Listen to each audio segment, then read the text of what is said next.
welcome back to VLOGMAS Day 9. Today I have a video ranking all of the movies that I've ever watched.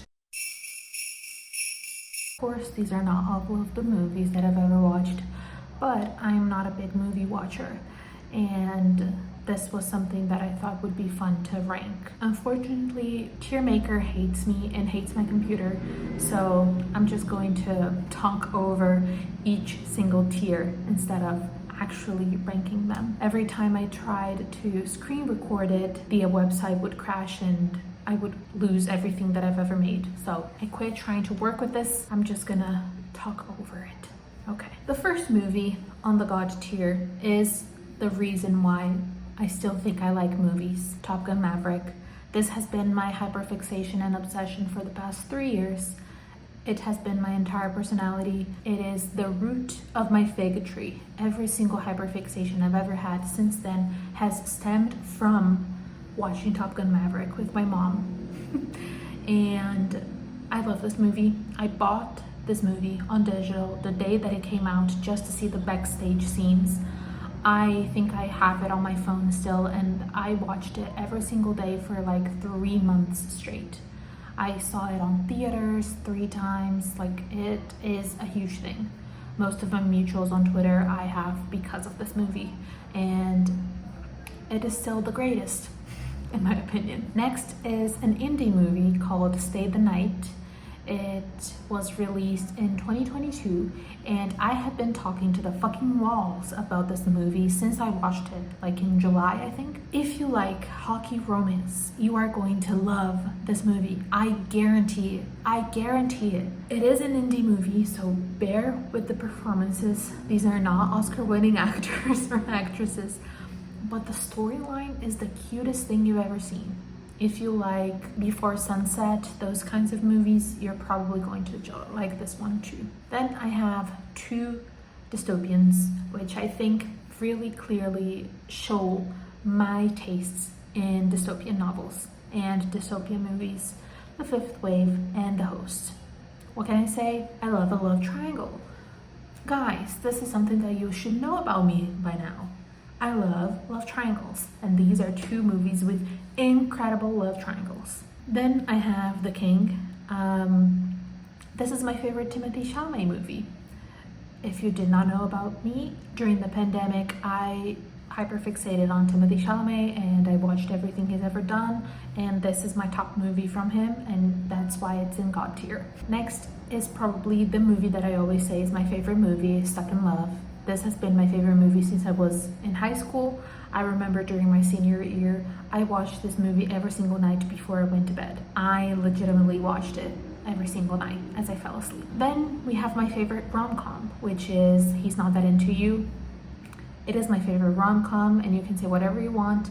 I literally don't care, because for me, this is perfect. Then you have 16 Candles. This was my personality while I was in high school and a teenager, but I have outgrown that, and it is still one of my favorites. Then we have Nancy Drew, my queen. She was everything to me. As a child, this movie had physical consequences in my life because I was investigating in my parents' bedroom, and I found out that my father had been married before. I found his divorce papers from his first marriage by playing Nancy Drew. So this movie changed the course of my life. It was not that big of a deal. To be quite honest, I was 6, and he separated from his ex-wife before I was even thought of being born.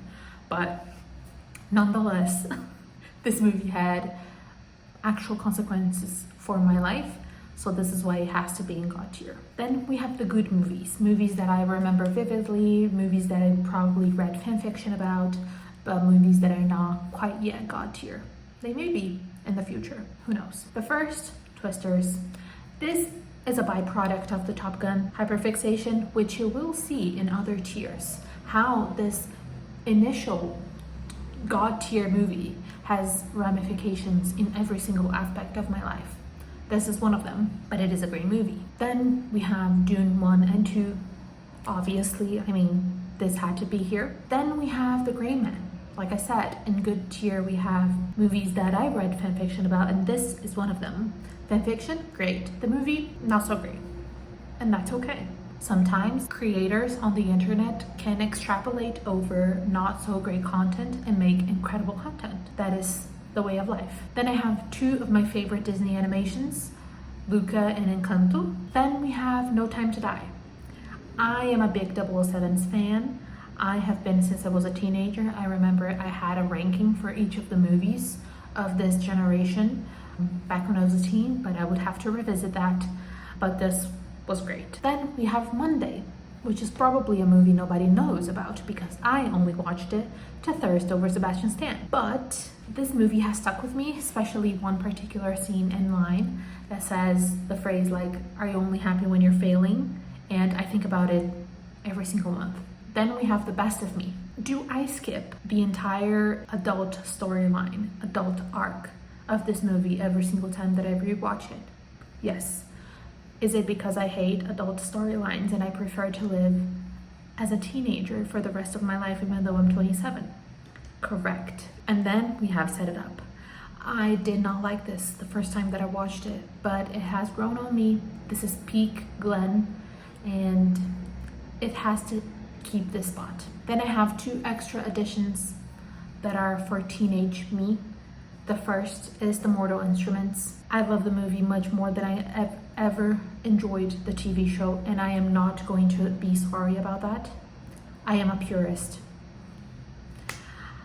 I believe that Jamie Campbell Bower is the perfect Jace, and I will not apologize for that. That is just the way it is. And then we have Vampire Academy, one of the best teenage vampire movies that was ever made. I do not care about your thoughts on the student-professor relationship creepiness of this movie. That goes completely over my head, and I don't care about that. This is one of the peak television, peak movie, peak cinema for me. Then we have okay movies. Movies that for some reason didn't stick with me. Like, I can remember vaguely some of the parts of the movies. I enjoy them, but they're not good, not great, not God tier. The first one is Songbirds and Snakes.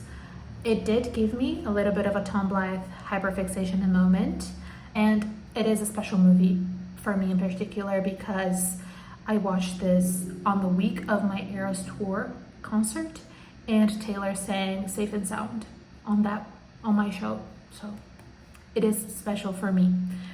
But it didn't blossom into anything bigger. Like, I haven't watched anything else that Tom Blythe has ever been in.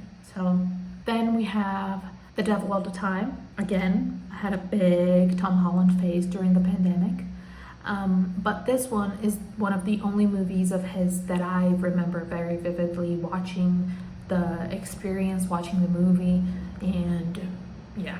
So this is why this one isn't okay. Then I have two movies that I recall, some bits that have stuck with me from the time when I was obsessed with them during my teenage years, which is Like Crazy and Midnight in Paris. Can you sense a theme of who I was as a teenager from these movies? Like Stuck in Love, Like Crazy, 16 Candles, Midnight in Paris. I was very much an annoying teenager. And then I have The Kings of Summer, which for me is very special because I was a part of the Nick Robinson and Gabrielle Basso train long before they were popular, they were hot, they were cool. I only watched this for Nick Robinson though, but irregardless. Then I have an entire tier for movies I only watched because of a hyperfixation on one of the actors. This is mostly of my movie consumption. What can I say? I am a completionist when it comes to my faves filmography, and this is proof of that. So Sandcastle, can you guess who I watched it for? You're gonna guess in a moment. Hotel Mumbai, can you guess who I watched it for? I can tell it was not for Armie Hammer. Then we have Don't Look Up, a Tammy movie. The Last Time, exactly. Wedding Guest, yes, it was for Dev Patel, and that is why I watched Hotel Mumbai, not for Armie Hammer. Hot Summer Nights, a Timmy movie. Cherry, Tom Holland movie. Night Hunter. This should give you a hint of who I watched Sandcastle for. If you're not sure yet, keep that in your mind. We're gonna have another movie that hints you on that. Chaos Walking, a Tom Holland movie. Endings and Beginnings, Sebastian Stan movie, correct. Two Night Stand, Miles Teller, That Awkward Moment, Miles Teller again. Here's the Final Clue, Man of Steel. Yes, I still am in my Henry Cavill phase, but those are the three movies that I watched mostly because of him. And then The Spectacular Now, again, for Miles Teller. So these are movies that I watched exclusively to see the scenes of my favorite actors on them. Then I have an entire tier of movies I've only watched with Dylan from Dylan Is Not in Trouble. And I do not regret that. I love watching movies with him. Most of the times I only watch movies with him, so it had to have its own tier. The first one is Red, White, and Royal Blue, which is the only movie in this tier that I actually watched without Dylan first, but I watched it with my grandma. So, yeah. Then we have The Night Before Christmas, 5 Feet Apart, a classic in this household, after another gigantic classic of watching with Dylan. Don't Worry Darling, I also watched this in the theaters, but I also watched it with Dylan. And The Kissing Booth, another gigantic classic. And then we have the final tier, which is movies I legitimately hate, being the first one, Purple Hearts. I watched this movie twice, which infuriates me because I watched it once from the recommendation of TikTok because it said that romance readers would enjoy this movie. I am a romance reader and I hated this movie. Why would they do that to me? It was such a visceral experience that I had to hate watch it again with my sister. Then we have another heart movie, but this time it's Chemical Hearts. And unfortunately, I have gigantic one-sided beef with this actor. I don't know why. I cannot explain to you exactly why I hate him. There's nothing that he has done that is in fact problematic that I know of. But I legitimately hate this man with my entire being in such a raw form that I cannot look at him. I literally don't know how to explain this, and I hate this movie because of it. Then we have Passengers. I think every single woman that watched this movie in cinemas in 2016 knows what I'm talking about when I say I hate this movie. If you don't know, please watch the first few scenes of this movie until Jennifer Lawrence shows up on her screen, and you will understand. And lastly, a very huge controversial opinion, Princess Diaries #2. I know, but I am a really, really big fan of the book series, and specifically of Mia and Michael. They were my first OTP, my first true ship, my first everything. So this diversion from the canon really, really irks me because where's Michael? So this is why this one is here. I understand your love for it and I appreciate that for you. I hope you have a great time watching this movie. I will, however, not. These are all of the movies that I've ever watched in my entire life, and I will see you guys tomorrow. Bye.